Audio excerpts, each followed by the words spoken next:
সরকারের জন্য ওদেরকে বানিয়ে দিল রাজাকার।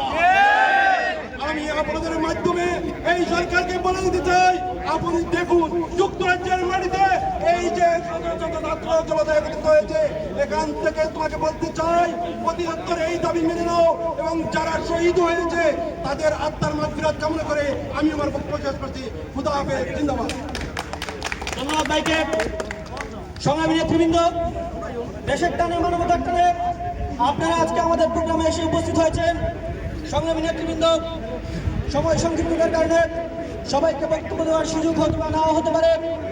আমি মাননীয় নেতৃবৃন্দের কাছে অত্যন্ত দুঃখের সাথে বলছি, প্রিয় নেতৃবৃন্দ, দয়া করে আপনারা বক্তব্য সংক্ষেপ করবেন যাতে আমরা সবাইকে বক্তব্যের সুযোগ দিতে পারি। সংগ্রামী উপস্থিতি, এখন আপনাদের মাঝে বক্তব্য নিয়ে আসার জন্য আহ্বান জানাচ্ছে বিশিষ্ট মানবাধিকার কর্মী ব্যারিস্টার জাকির হাসানকে।